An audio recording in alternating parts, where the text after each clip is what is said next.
چطور بچه درود بر شما. اومدیم با فرست ایمپرشن فیلم توکیو استوری 1953 اگه اشتباه نکنم از اوزو. تجربه خیلی دلنشین و مدیتیتیوی من داشتم. قبل از اینکه فیلم رو ببینیم در همین حد ازش میدونستم که اثر اوزو و یه سری کارگاه‌های سینمایی رو چون دنبال کرده بودم، دیده بودم که تدریس بدن و مانور بدن رو سینمای اوزو، از جاگذاری دوربین تا فضایی که کاراکترها بهشون نگاه میکنن رو راجع بهش صحبت کنن و تمام این چیزا هم لذت بخش بود. جایی بود که کاراکتر تو دوربین نگاه میکرد و میگفت ما بعد از اینجا بریم و یک جوری اصلا دل آدمو میشکوند، انگار تو بودی که توی اون کانورسیشن قرار داشتی. فوق العاده بود. پس از همون اول با انتظارات خیلی زیادی سراغش رفتیم، حتی با اینکه نمیدونستیم موضوع چیه. تا اونجا که میشد به هر چیزی که میتونستیم توجه میکردیم که در نهایت با یک اثر هیومانیستیک مینیمال فوق‌العاده طرف بودیم که دوالیتی خانواده و تغییر یک سری چیزا رو با تمیزترین حالت ممکن روایت میکنه. نگاهی که به همه چی کارگردان داره و نبوغی که تو همه چی جا میذاره قضیه رو فراتر از این میکنه که بگیم تکنیکی فقط در اعماق وجود شما تاثیر میذاره. این فیلم، این اثر چیزی که اگه بهش بگم شاهکار توهین کردن بهش با استفاده‌ای که از این کلمه میشه و برچسبی شده که به همه چی و همه جا میخوره. این فیلم یک مستر کلاسه، یک شعره. اصلا نیازی است حتی مثل درس بهش نگاه کنیم، میشه مثل یک شعر ساده و کوتاه اما عمیق جوری خوندش که هیچ وقت فراموش نشه. حتی همین الان که دارم این متن رو مینویسم یاد شعر سهراب عزیز افتادم که میگه گرچه میسوزم از این آتش به جان،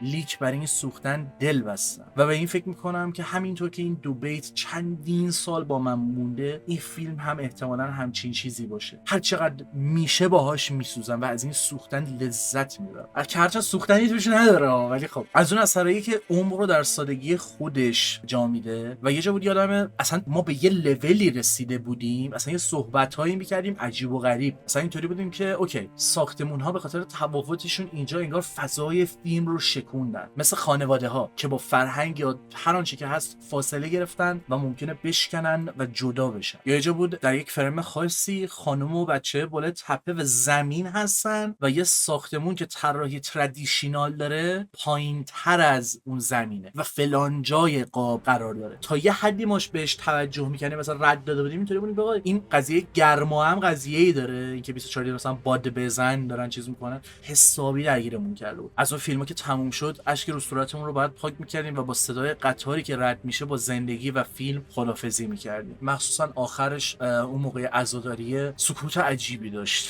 سکوتی که غمش رو بیشتر میکرد. واقعیتی که توی اون سکوته بود یا چیزی که مخفی میشد درش، یک سختی داشت دیدن گذر زمان این شکلی. اما در نهایت فیلم هم با گذر یک قایق یا کشتی بر این دریاچه زندگی تمام میشه. ترد اکت فیلم کلا به بهترین حالت قضیه رو طوری جلو میبره که وقتی یه اتفاق بزرگ و ناگوار میفته باعث میشه یهو همه توی یه حالت بخشی از خودشون رو نشون بدن. و خیلی چیزا هست که بشه راجع بهشون صحبت کرد. گفتم قطار باشه، از دوربین و جاگذاریش باشه، چطور محیط رو نشون میداد یا چه چیزایی رو تو خودش جا میداد، از شکل کات و همه اینا با فاصله دوربین که تو رو از کاراکترها دور یا نزدیک میکنه. یا میگم اصلا اگه یه جا درست یادم باشه کارگردان اومده بود اینطوری میکرد، میگفت آقا من این کاراکترم دیالوگی خاصی نمیگه ولی صدای توی سرش یا حسش رو با یک صدای رد شدن قطار نشون میداد. آفتابی که طلوع میکنه و کسی که از پیش ما رفته، حالا چی میشنویم؟ صدای گذر کردن قطار. من سواد به خصوصی از سینما ندارم، هرچی از هر مدیومی یاد گرفتم به خاطر علاقم و پیگیریم از اون قضیه بوده، ولی قطعا سراغ آنالیزهای اثر خواهم رفت. حتی موقعی که فیلمو می‌خواستیم ببینیم هم ورژنی که من داشتم 2 زبان بود و زبان انگلیسی بررسی بود، یعنی کل اون 2 ساعتی که میدیدی طرف کل 2 ساعت داشت صحبت میکرد و لحظه به لحظه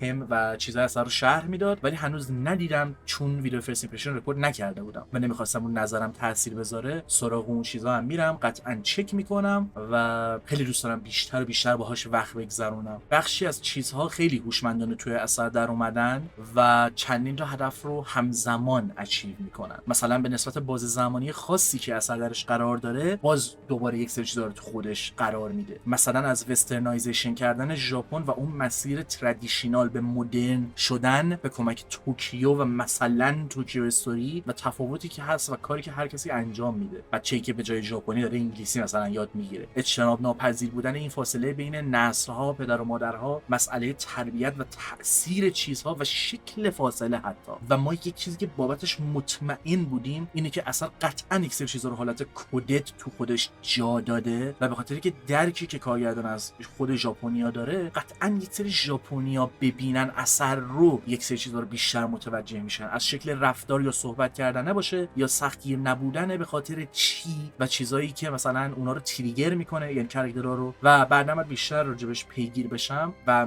مثلا گفتم همه که کاراکترها یهو به دوربین نگاه میکنن و چی میگن یه حس عجیب و غریبی داره که شرح دادنش سخته، واقعا سخته. یه شاتی که همین الان انداختم و جلومه راجب همونم کلی صحبت میکردیم، جایی بود که تشبیه جنازه است و شکل نشستن کاراکترها کنار هم و اینکه اصلا همون چی رو تعریف میکنه عالی بود. یعنی بازیگری و کاراکترها به شدت دوست داشتنی بودن و خب اکثرا چیزایی که میخواستم رو تا الان راجبشون صحبت کردم، ولی هنوز بازم فضا هست. رشد و جلو رفتن همه چی خوبه، کاراکترها خوب کمک میکنن به درک متفاوت ما از چیزهای مختلف تو خود اثر یا خود زندگی. شاید حالا یه مقدار بعد شاید کانتکست بیشتری میدادم، ولی اصلا هیچ وقت فیلم شما رو زور نمیکنه که حس به خصوصی داشته باشی. بهتون به شکل اسکریپتد نمیگه فلان حس رو داشته باش، اینجا ناراحت باش چون کند شدم و الی آخر. حالا اینو اصلا به خاطر چی میگم؟ ما اتفاقا اولش یه جوری بودیم، یعنی اینطوری بودیم که چرا اینا اینطوری صحبت میکنن. بعد اصلا به یه جا رسیدیم فهمیدیم چی شد و اشک میریختیم برای غم یه کاراکتر دیگه یا اعترافش. و به نسبت اینکه کیسو رو قصر برید قطعا تجربه متفاوتی ازش خواهید داشت به خاطر شکل تفاوتی که اوزو تو کارش داره. نچرالیستیک،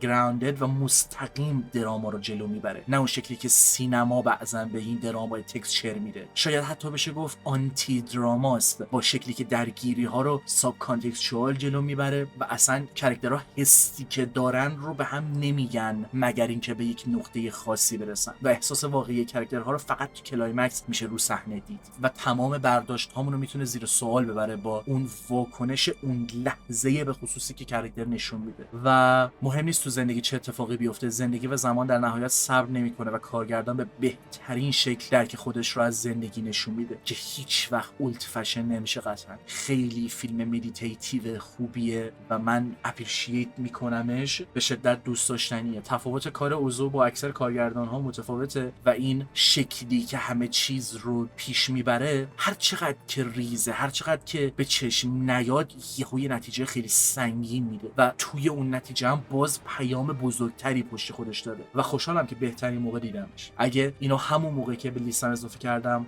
میدیدم قطعا انقدر ازش لذت نمیبردم، هیچ حتی متوجه نمیشدم چی دارم میبینم. اوزو نابغه‌ای بود که با یک کار به نظر کوچیک کلی کار همزمان انجام میداد که اون نبوغه رو پشتش داشت. همون فاصله دوربین از کاراکتر که جلوتر گفتم فقط فاصله نبود، دوربین یا خیلی چیزها میتونستن با یه تغییر ساده چندین تا هدف رو همزمان اچیو کنن. دوربینی که صرفا برای نزدیک یا دور کردن ما به کاراکتر نیست، بلکه برای اون ابزرویشن و اون حس گذر همه چی هم استفاده میشه. انقدر چیز نیست هست که بشه بهشون اشاره کرد. تجربه اولیه من از توکیو استوری فوق‌العاده بود، به شدت پیشنهاد میکنم و هر چقدر میگم چیزها به نظر ساده بیان، انقدر پیچیدگی و عمق به خودشون میگیرن که اصلا صحبت کردن و دایسک کردن اونا کافی نیست، کمکی نمیکنه. مخصوصا که من سعی میکنم توی این چنل از یک دید ایموشنال پرسپکتیوی تجربه‌ام از اثرها یا حتی چیزهای مکانیکی و ابجکتیولی رو بگم و اینکه در نیارم بگم الگوریتمش اینه، از این بعد کسی دیگه این شکلی فیلم بسازه قراره همون حس رو تکرار کنه. بعید میدونم کسی بتونه همچین چیزی رو به سادگی اچیو کنه و خیلی فیلم لذت بخش و قابل توجهی بود برای من. بازم میگم خوشحالم که تو بهترین تایمی که میتونستم فیلم رو تجربه کردم و دیدم. دوست داشتم که هر چی زودتر راجبش صحبت کنم به خاطر اینکه یکی از بهترین فیلمایی بود که دیدم. نمیدونم حالا کجا میذارمش، یه ذره باید بیشتر رو فکر کنم، الان بیشتر خب جوشو دارم، ولی چون آخرای تابستون دیده بودم و نمیخواستم 3 ماه بیفته عقب، اینطوری بودم که سریعتر ویدیوشو رکورد کنم. لطفا اگر با اینکه همیشه میگم برای تجربه ویدیوی من باید اثر تجربه کرده باشید، ولی خب ممکنه یه سری این کارو نکنن. اگر چیزی خارج از اون مسائلی که من خودم مطرح کردم یا کلا چیز هیوی اسپویلر می‌خواستید بگید، حتما اسپویلر تو کامنت بزنید، نظرتون رو به من بگید. خوشحال میشم که بخونم و لذت ببرم از تیک یا اون تجربه خیلی یونیک و خاصی که شما داشتید. میتونستم بیشتر راجع به این اثر صحبت کنم، ولی ترجیح میدادم یه سری چیزا رو بهشون اشاره کنم و نگه دارم یه سری چیزا واسه بعدن که تجربه بیشتری از سینمای حضور رو داشته باشم. فکر می‌کنم مگنم اوپس حضور من دیگه تجربه کردم دیگه، ولی با این حال ترجیح میدم بازم 3-4 تا اثر دیگه ازش ببینم که بیشتر با امضاش آشنا بشم. چیز دیگه ای نمیمونه. امیدوارم که از این ویدیو لذت برده باشید، از فیلم به خصوص، و همین. شب و روزگار خوش.